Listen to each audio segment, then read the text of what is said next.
welcome to Change with Ted Williams. Remember, change starts with you. Today we are talking about reparations for the African American community. Is it feasible? Should we move forward on it? And what will be the future of that community if we do not have reparations? Welcome, gentlemen. Thank you all for joining us for this conversation. Thank you. And I'm excited about it. Now, Mr. Darden, you are a conservative, correct? Yes, sir. And Mr. Davis, what would you consider yourself? Neither. Neither. Yeah. An independent. Yeah, Okay, cool. yeah. Okay, this is gonna be fun. In the green room before we started the show, I was really hoping you guys would start arguing a little bit, and you didn't, and so you agreed on a bunch of stuff, and I was very disappointed. So I need you guys to give us a little bit of, a little back and forth here. But reparations for African Americans, this has been a big issue, particularly in the current presidential cycle, and lots of folks are talking about it. They're suggesting that $200 to $500 billion would be the number that we'd be looking at, which would be around $200,000 to $350,000 per African American. There are about 42 million African Americans in the country. Do you think reparations, Mr. Darden, are the key to saving the African American community? Absolutely not. Okay. I mean, when you phrase it like that, the key to saving. I'm sorry no. I phrased it like that, but please go ahead. No, I don't think it's like going to be a panacea or it's going to just solve all our problems at the drop of a hat. It could even make things worse for many areas of the country and black communities. You believe that reparations could potentially make things worse? Please explain. Oh, absolutely. Capitalism doesn't work like that, and as much as we try to bend our capitalist system in America, it's still a capitalist system as it stands now. And when you throw, I think you said 250,000 per black person, oh man, I can see people slipping into depression, buying houses or random things, and then losing those things right away. They didn't earn that money, so they wouldn't know how to keep that money and make it work for them. Dr. Davis, you are in favor of reparations, correct? Yes. Explain. Yes. I think that the advantage or the income gap, the wealth gap that we see between African Americans and whites is largely due to the advantages that white people gained during slavery and the disadvantages that we had to endure as a result. So I think that to expect capitalism from this point to give us the opportunity to quote unquote catch up or to be on par with majority Americans, it's not realistic. The money that a lot of whites have to invest, the start that they can give their children for generations, we didn't have, right? So how can we be expected to achieve economic prosperity at that level when we're starting so far behind? So I think reparations, if given in a way that isn't just a check, whether it's through educational, I guess you could say tax breaks, some way to help us get homes or increase home ownership in the black community, those types of things I think will help level the playing field, if you will, and give black people a fair chance to work hard from an equal playing field, or more equal playing field. Here are a couple numbers to consider, basically connected to what Dr. Davis is saying. The average European American family has 8 times the wealth of the average African American family. The number one key to wealth generation and creation in America is home ownership. And the average African American family is 30% behind in home ownership compared to the average European or white American family. We can look at even, and Dr. Davis, you and I have talked about this a lot, what has happened even in Chicago and what happened with people who bought homes in the city of Chicago, were unable to actually own those homes, and were basically the victims of predatory lending and predatory capitalism. So there is a huge wealth gap. If not reparations, Mr. Darden, then what? Education, in my opinion, is a social factor within the family unit. And in the capitalist society, once you embrace capitalism, you learn how to move and thrive in capitalism. All you can do is teach those in your unit, in your social unit, your family unit, your neighborhood, whatever, how to thrive and work together to thrive. I don't think we can come up with this ultimate plan to save the black race in America. People try it, people put that out there, but I think it's only going to bump heads with other people, leaders fighting leaders. It's chaos. When people focus on their family unit and their neighborhoods, people can thrive. You know, it's funny that you say that, and you're not fully against reparations, are you? I No. mean, okay, right. But still, you also don't believe that it's a panacea, and so you don't think it ought to be the first or second thing we ought to be pursuing in our communities. That's kind of what you're saying? No, I don't think that it's going to solve our issues. Okay. I think it'll help Dr. Williams. I think if he got 250 grand, he would know what to do with it Okay, right now. okay. Gotcha, but gotcha. you know, you give so and so 250 grand, they might turn into a drug addict. Okay. All right, so here's my challenge with those who don't think that reparations is at least in the top 3 priorities, if you will. It's always easy to say that capitalism can solve these problems by itself. But as we know, capitalism has never played fairly in this country. So when the country started, we had European indentured servants, then we had Native American slaves, then we had African slaves. Then when those African slaves were freed, then we had the prison population.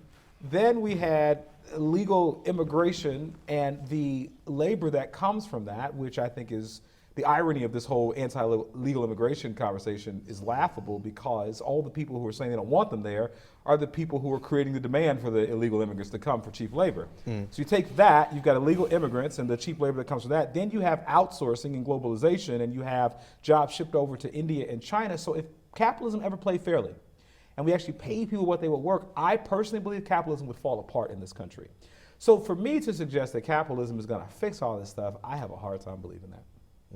And capitalism needs exploitation, right? Just in general. And I think African Americans now, along with a lot of new immigrant groups, we're a reserve labor force, right? We are the designated exploited people. And something has to be done about that, because it's been hundreds of years of this. And what frustrates me is that we point to, or not we, I guess you could say Americans in general point to exceptions to the rule, right? Oprah, the Michael Jordans and whatnot. And then we start to base this, like that should be the standard for what black people, if you just work harder, you can do it too. Sure. Oprah did it, right? That's unfair. And we spoke about this before, about how, again, I don't know if you could put a price on this, but what can we do to fix the unfair reality that black people don't have the opportunity to be average and still succeed? Why do we have to be exceptional? That's my biggest issue. What can we do to fix the requirement of absolute exceptionalism in the black community to be normal? Why can't we work hard and be regular and still live a happy life like others can do, right? And I don't know what a check can do about that, but something needs to be put in place to help us along towards that direction. Well, let's talk about some specific proposals that have come out of the recent presidential election. So we have Cory Booker, who has argued for reparations, who's running for president right now. And he's arguing for reparations in the form of baby bonds, where babies would receive $1,000 at birth. If you're a low-income family, you receive $2,000 at birth. Marianne Williamson, who's running, who's not high in the polls, but she is a huge advocate of reparations. And so what she's argued is that $200 to $500 billion number, which is her number that they've come up with, they've argued that that ought to be given through cash transfers. There are also other people who have argued, there are people like Mayor Pete Buttigieg and people like Julian Castro, who've argued for reparations heavily, but they have left out the details. Now, the front runner in the Democratic primary is Joe Biden, and he said this about reparations, and I quote, "I don't feel responsible for the sins of my father and my grandfather. I feel responsible for what the situation is today, for the sins of my own generation." Now, granted, he said this in 1975, but he has been against reparations. I'm assuming he's probably changed his tune over the last 42 years, particularly the way that the Democratic Party has become more progressive. But what do you all think about what the Democratic candidates are saying about this, and then potentially even the Republican candidates, if there is anyone talking about this idea on that side? Because I actually have heard at least 2 prominent Republicans, Alan Keyes and even Ann Coulter, argue that reparations were valid. Yeah, Ann Coulter, right? Mr. Darden, why don't you hop on that one? I haven't heard what Alan Keyes and Ann Coulter have said. That's shocking to me. Mm-hmm. Yeah. I would love to hear what Alan Keyes' perspective is on reparations. As far as the Democrat perspective, I've had heard those perspectives, and it's a smokescreen in my opinion. Okay. I mean, the idea of the baby bonds, I think that's ridiculous. Really? Oh, absolutely. I Why? mean, you're going to devise this scheme to give everybody bonds. I mean, we're talking, you said 46 million people. Mm-hmm. Out of those 46 million people, a lot of them don't even know what a bond is, let alone how to benefit from it. And then I heard Dr. Williams earlier mention reparations as opposed to preparation. And you're going to have to prepare all those people to accept such a mammoth of a program like that. It's just ridiculous. Like, again, capitalism does not work like that. You know, you take in the concept of fairness and exceptionalism. Those two concepts, you know, they play with capitalism in a very, very unique way. But what about the idea that Dr. Davis mentioned that just playing capitalism, the capitalism game, it would take us 3-4 generations to catch up? At least. I don't think so. I mean, sometimes it could take 3-4 months, depending. I'm telling you what the economist said. If you leave all, I mean, I get it, right? I do understand that. I mean, there are definitely people, you know, starting from the bottom, now I'm here. That does happen in America.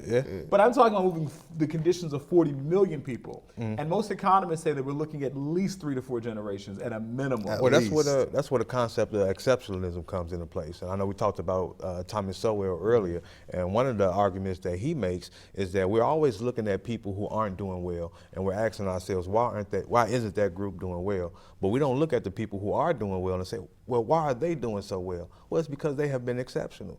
They're exceptional because of the social factors, because of their community, because of their culture. It makes them exceptional. So, go ahead. No, please. It's WEB. Now, see, and that's the issue I have. Is it because they're exceptional? Or is it because they just have advantages, right? The hardest working people, I could argue, in the country are poor, right? They're always working and doing extra and doing what they can. If you're born with that advantage, you don't have to work hard to keep it, right? You just have to maintain yourself.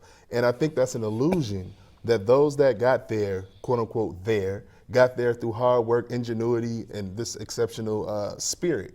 I think that the advantages given to, by the way. How dare you say that? You're saying that Donald Trump did not exactly, get to where right? he is Donald Trump, George Bush, even, right, a C student in college became president. This myth of meritocracy, I don't agree with it. We have to think. Now, this is where it gets more troubling. If we honestly believe that those that achieve and succeed are in their position largely because of their work ethic and their exceptionalism, so what we're really saying is those that don't are lacking something. And to me, that perpetuates the inferiority myth about African American people and other people of color, and the superiority myth of white Americans, because the proof's in the pudding, right? They're all at the top, they must be great. They're at the bottom, there's something flawed or deviant in their culture. That's false. And I think if we believe in that, we're falling into racist belief systems. Which I think is the irony of the conservative ideology, because what Dr. Davis had just mentioned is the essence of Darwinism. And yet so many conservatives are anti-Darwinism because of the religious implications surrounding it. And so, to his point, if you drive around a city like Chicago, and you see poverty and you see people of color living in poverty, you can only make you can basically conclude one or two things. Number one, these people are lazy and they deserve these conditions, and they need to work harder to get up out of them. Or number two, there's something broken about our system that we need institutionally to fix. So I'd love for you to speak. We were going to talk for a few more minutes here, but I'd love for you to talk about maybe why conservatism counters that. I don't know how it does, but I'd love to give you the opportunity to hear it. And then I want to talk about your president. Well, when it comes to a group of people, you know, people are social. We move in bands, right? When you look at the redneck, or the concept of the redneck in the South, that's a culture that came directly from England, a certain specific part of England. And other people who came from different parts of England don't portray that same culture. A lot of that culture from the South is embedded in black people. We were the slaves, or we lived in close proximity to people who shared that redneck culture. Dr. Sowell, for instance, would argue that what we see on the south side of Chicago, on the west side or whatever, in the hood, that's redneck culture coming from a specific area of England. Okay. You know, so when we look at why people act the way they act, or what they do, that's passed down from generation to generation. Right, yes, and I agree with you. But I will say this very, very clearly. Our culture has been created by the conditions that culture has grown in. And those conditions are slavery, Jim Crow segregation, legally sanctioned terror. Those things are, it is impossible to separate that identity from the culture that we face today.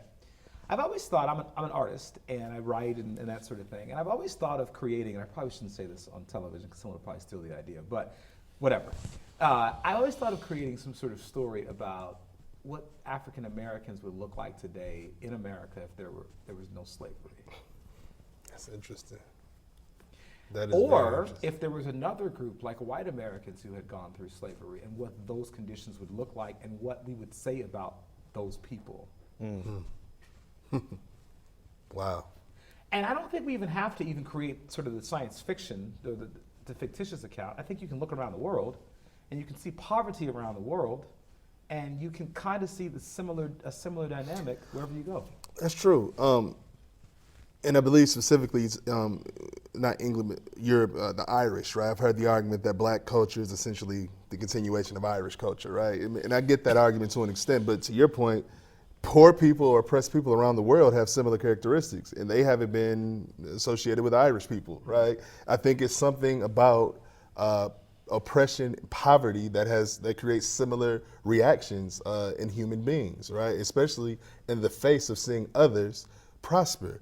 For example, we spoke earlier about, off camera obviously, about this, what'd you call it? I forgot the term you used. Compensatory grandiosity. Compensatory grandiosity, right? We talked about that, right? Yes. And I think that's just human. I think it's if you are deprived, if you go without and you see others with, when you get an opportunity to obtain something, you're going to go for it, right? Explain, by the way, quickly, compensatory grandiosity is the theory of an intellectual by the name of Shelby Steele, who argues that people of color, poor people, when they get money, they spend it in a way that makes sure that everyone knows that they have money rather than investing it, because they're trying to compensate in a grandiose way for their lack in the past. Yeah, which essentially could be considered kind of quote unquote redneckish, right? So just spend all your money and flaunt everything when you don't have anything, right? And I don't think why there may be a similarity to a poor white culture or redneck culture. I think it's much deeper than that. I think it's a human reaction to suffering. It's a human reaction to being deprived and to being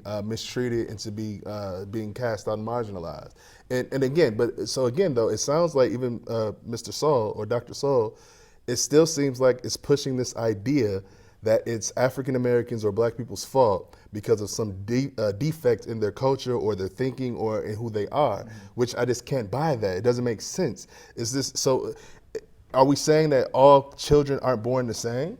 Because if all children are born with the same capabilities or the same abilities to be something, right? And if they end up at different points and they both work hard, clearly there's something going on a macro level that's getting in somebody's way. How can we just disregard that something, right? And that something is what? White supremacy, it's oppression, it's Jim Crow, it's slavery, it's redlining, it's all these other things that we can name. So how can we see it and then disregard it on the other hand? I don't understand that. Speaking of white supremacy, Donald Trump, I want to talk about this I want to talk about our president, your president, our president. How many people tell you that? Okay. That's your president. I should hear the conversation I get involved in. I'm sure. 5 minutes left. Okay. Okay. But Mr. I'm Dunn, sure. You have made the argument that Donald Trump, you're supportive of Donald Trump. Absolutely. It is, and I'll just throw this out there, it is extremely difficult for me as a person of color, who, by the way, was quasi-conservative at one point in my life. So I just wanted you to understand that. I mean, I get you guys, I get the conservatives on a few issues that I think would be good for our community. I'm down with faith and family issues, down with the small business ownership, down with the notion of school choice. I get it. You know, I'm not down with the guns, but I'm down with those basic core economic things for poor communities. But I had to get off the train when Trump jumped on. And I've never been back and will never probably go back. You support the current president. Please explain to me why, particularly as someone who is so concerned about communities of color. I like his policies from an economic standpoint, and I think a lot of economists and people that are in the money markets, investors, people who drive this economy, they like it too. Hence why the stock market has been doing well under his presidency. Hence why the economy has been doing well. A lot of it is all based on emotion, how people feel, and they want Trump. They want Trump's policies. They want his deregulation. And that's why I support him. That's why I like him. As far as him being a racist and all those things, I really don't concern myself with which white person is more racist than the next. White people are white people. I'm not going to try to figure out whether the Democrats are more racist or the Republicans are more racist. And to tell you the truth, Dr. Williams, when I look at my experiences with racism growing up, I was only around white Democrats and white liberals. And I felt a lot of racism. I experienced a lot of racism. I haven't even met the boogeyman Republican until I actually left my neighborhood and went to college. So this whole concept that one side is more racist than the other just behooves me. Or it kind of just goes over my head. That's fair enough. I really appreciate you sharing your experiences because I think that they're valid and they're real. I do want to challenge, I'd love for you to hop in this as well if you want to, just this notion of the economy though. That's the only place of contention I'd like to just sort of hop on. So as we know, we have record economic numbers. I think we've got sort of what 18, I forget the exact number, but we have record growth for an extended period of time in this country. But the growth that we are talking about really started in the Obama administration. And so to suggest that President Trump has done anything magical that has changed the economic conditions, I have a hard time agreeing with that. And I think that presidents sometimes get too much credit for things when they go well, too much blame when they don't, but this guy is trying to basically take credit for saving the economy. I think it's laughable. And to your point, the stock market is in many ways an issue of confidence and that sort of thing. I think there is an image, because this person is a person that is supposedly a business person, an image of success that makes this notion of the stock market and economic prosperity, it makes it popular, but image and reality are two very different things. And we have to understand, I get the idea of deregulation, but there is a dark side to deregulation too. I mean, the government exists to regulate things like toothpaste and food and things like that, and to make sure that capitalist countries aren't giving you cancer through their products. The idea that we want to deregulate all this stuff and say, hey, well, capitalists, do whatever you want to, we'll be fine. Bro, come on. And there should also be, I would think, some prerequisite, attributes to your personality to be president, right? Even if your policies are good, you would think that you should just be a decent human being, right? Before you could even, campaign. But I don't know, but whatever. Yeah. So. Well, as far as who to attribute the success to, whether it was Obama or Trump, I think it's two different things, because Obama, he put the economy on a trajectory to where it was going to be slow, steady growth.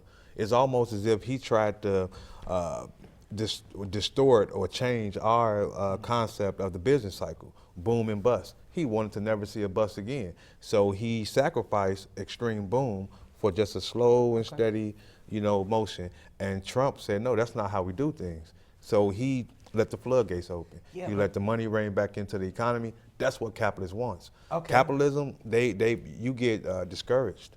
There's no incentive for you to grow and seek profit when there's just so much steadiness. All right.